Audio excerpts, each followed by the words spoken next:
Well, today across the Diocese of Green Bay, this is Immigration Sunday, and not just in the Diocese of Green Bay, but throughout our country. Many dioceses are focusing on the importance of immigration reform. I wanted to come to your parish today to have my presence here, especially to thank you, this community of St. Therese, for the wonderful way you have welcomed the immigrants to this part of our diocese and to this wonderful part of Wisconsin. You have shown through the Masses, through the Hispanic ministry outreach, to all the ways that you are caring for our new arrivals from Mexico and from other Spanish-speaking countries, and now also from Micronesia. You are showing a wonderful openness and hospitality, which I want to express my deepest gratitude to you. And I'd like to thank Father Bill Hoffman and his wonderful leadership here with you. Let's thank Father Bill, why don't we, for his wonderful care.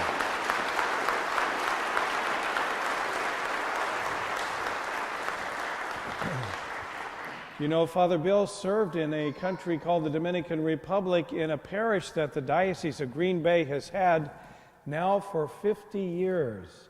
Father Bill and I and several others will be going to the Dominican Republic, where one of our priests is the pastor of many parishes in the Dominican Republic.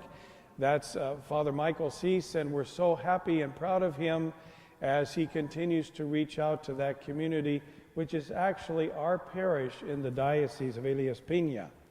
And so we're very grateful to Father Mike as well in caring for the Dominican parishioners there, and that we are trying to be sacrificial and evangelical in the sense of reaching out with the gospel message and with our generosity to those who need a helping hand.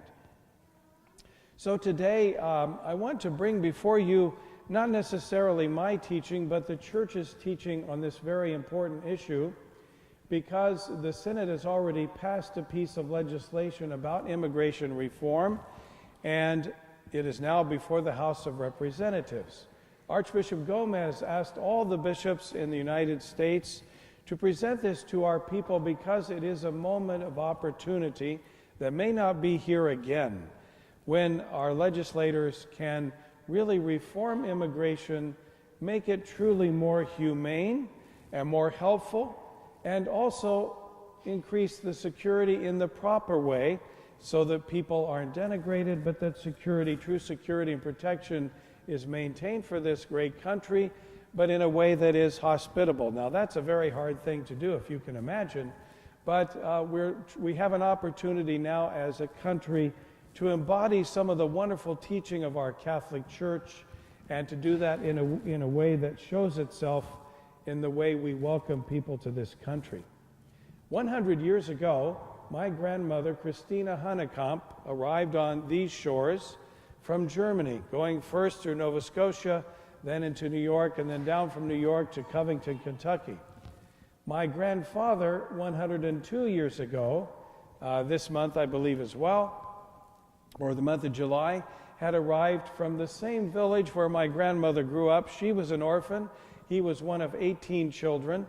And so they decided independently to come to the United States, and they came with different groups of families. But after they were here in this country, they met one another, and actually my grandfather owed a big debt on this little bar that he had on the corner in Covington, Kentucky, and my grandmother was doing really well as a housekeeper. She had a lot more money than he did, so he asked her if he could borrow some money from her, and he couldn't pay it back, so he said, "Well, Christina, how would you like to get married?" So that's how they took care of the debt.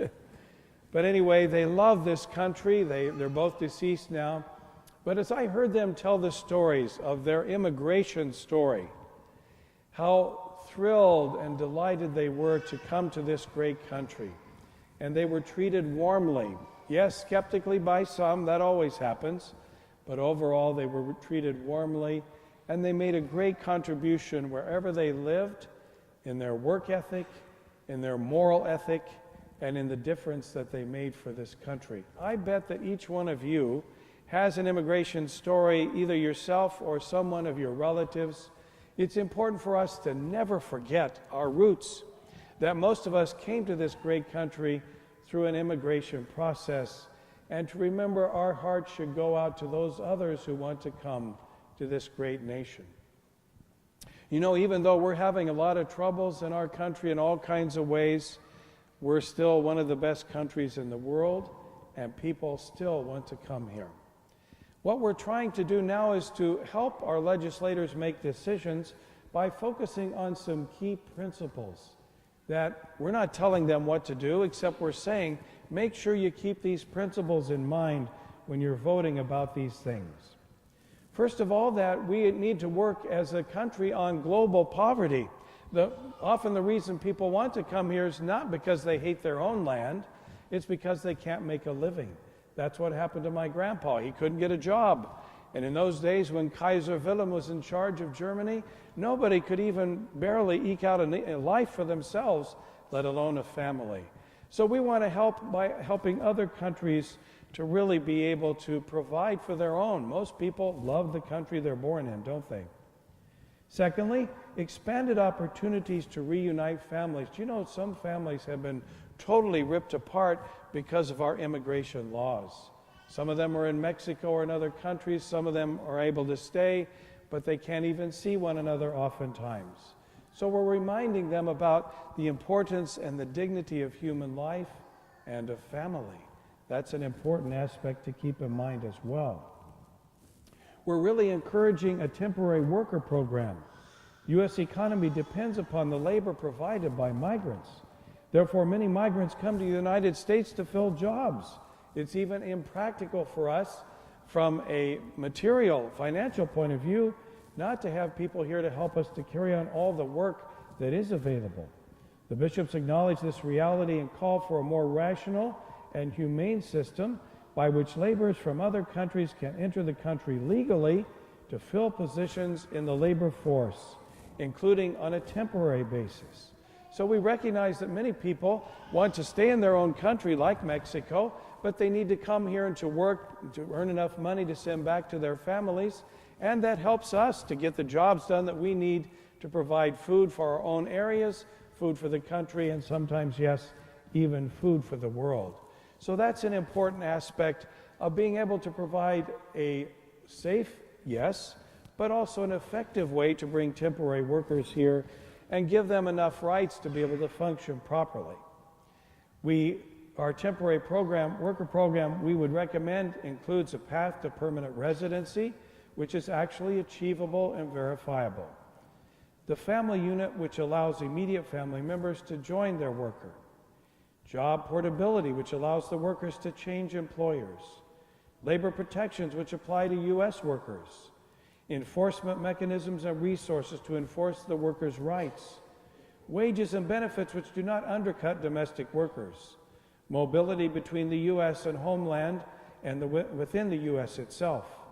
And then labor market tests to ensure U.S. workers are not harmed. So we want to give priority, of course, to U.S. workers and to our own citizens, but then those jobs that either U.S. citizens can't or don't want to do, that we should be able to have a way to invite others to come and to assist us, and to do so in a just manner, so that they are paid properly and that they have a proper dignity.